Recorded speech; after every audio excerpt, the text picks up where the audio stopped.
E aí, pessoal, tudo legal? Bem-vindos aqui ao nosso canal no YouTube.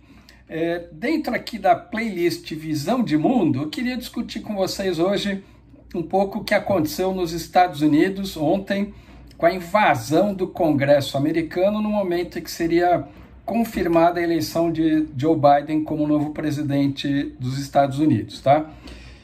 Então, infelizmente, o primeiro grande momento político do ano foi muito negativo, que é essa situação vergonhosa que assistimos, né? Agora conseguimos assistir tudo ao vivo, online, que se passou lá no Congresso americano. Então, de fato, um primeiro momento aí muito ruim, muito negativo aí, para o país e para o mundo. E por que, pessoal, tão negativo? Porque isso corrói a democracia, né? E aí, para discutir um pouquinho isso, eu queria aproveitar esse livro aqui, Como as Democracias Morrem. Aliás, esse exemplar aqui eu ganhei exatamente 2 anos atrás, da Ana, nossa Analytics, nossa colaboradora do marketing e de conteúdo. Esse livro é escrito por 2 pesquisadores americanos lá de Harvard, tá? Então não é um livro político, né? São 2 pesquisadores que estudam governança, governabilidade e as democracias, tá? O livro foi escrito, pessoal, em 2018, logo após a eleição do Trump como presidente, mas antes da eleição do Bolsonaro. E esse é um paralelo muito interessante, porque muito do livro você lê, que está sendo escrito em função do que aconteceu com o Trump nos Estados Unidos, mas poderia estar sendo escrito para o Brasil no caso da eleição de Bolsonaro. Ou seja, há muitas similaridades e não por acaso, né? O Bolsonaro descreve o Trump como seu orientador, seu mentor, seu pai político e assim por diante. De fato, muito triste essa situação. Bom, Donald Trump, no seu último momento aí na gestão, né, marcando a sua gestão com muitas situações bastante negativas, né, com muitos retrocessos de muitas conquistas do povo, com muitas conquistas da humanidade, vamos dizer assim. Então, além dele ter feito uma gestão da crise da saúde da Covid desastrosa, né, muito próxima com o que aconteceu aqui no Brasil, e não à toa os números da crise sanitária nos Estados Unidos estão péssimos, né? A segunda onda está desastrosa, os hospitais voltaram a estar absolutamente lotados, ambulâncias não têm onde deixar os pacientes da Covid, então é uma situação muito crítica. Mas, além disso tudo, ele destruiu muitos outros pilares, né? Então, atacou a Organização Mundial do Comércio, que é um local onde você combina regras do jogo mundiais do comércio. Atacou a ONU, né? Praticamente se retirou da ONU, apesar da sede da ONU estar lá em Nova York. Atacou a Organização Mundial da Saúde, se retirou da Organização Mundial da Saúde, de novo, onde você combina as regras do jogo, você combina uma atuação de colaboração global. Atacou os acordos do clima, atacou o Acordo de Paris, se retirou desse acordo, né, também onde são combinadas regras no mundo todo para que haja um maior cuidado com o meio ambiente e com o clima. E, ao contrário, né, reforçou outras estratégias. A estratégia de fake news, a estratégia de estímulo aos grupos de ódio, baseado numa política completamente populista, né, que critica tudo e a todos, do jeito que está não vale, temos que colocar uma coisa nova no lugar, America Great Again, retomando um lema que foi do Ronald Reagan muitos anos atrás.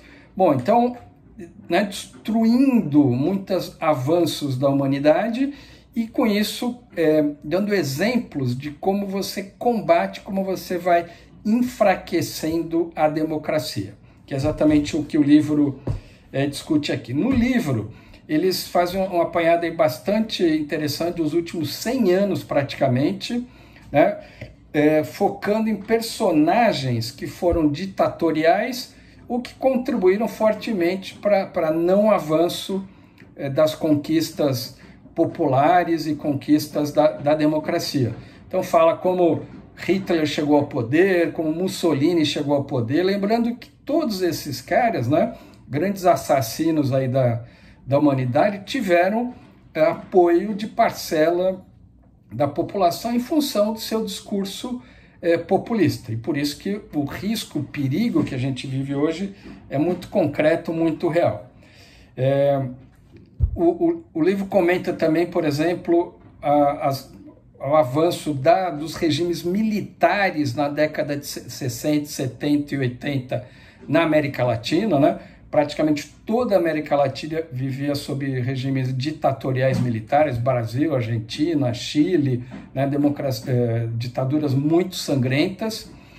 Inclusive, né, eu percebi um fato curioso, quando a gente fala em 11 de setembro, claro, todo mundo lembra do 11 de setembro de 2001, as Torres Gêmeas, né? Mas na realidade teve um outro 11 de setembro anterior a esse e com muito mais vítimas.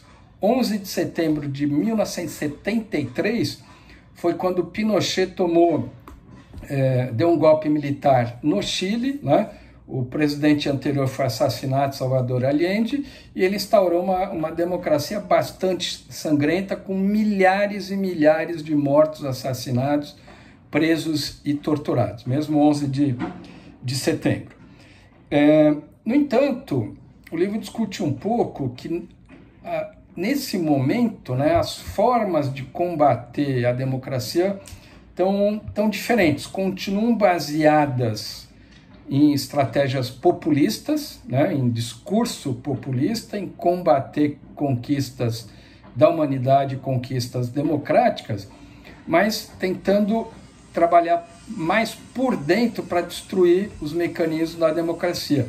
E não por acaso o que aconteceu ontem nos Estados Unidos foi um ataque a uma das instituições democráticas que é o Congresso, a tentativa de impedir, né, a última etapa antes da confirmação do Joe Biden como presidente, que era o debate no Congresso. De novo, ele é meramente formal, né?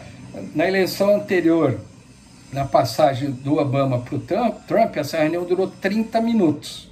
Né? E ontem deu o caos que deu, exatamente que era para ser uma coisa absolutamente formal, e o Trump usando a sua liderança, por isso que a liderança é o grande tema que a gente discute, que a gente se preocupa, que dependendo como você usa a sua influência, você leva as pessoas por um lado e para o outro. Né? Nosso objetivo de desenvolver uma liderança focada em pessoas, com estímulo aos negócios, estímulo à cidadania, versus uma liderança absolutamente nefasta, como a gente enxerga do Donald Trump e seu filhote aqui no Brasil, Jair Bolsonaro.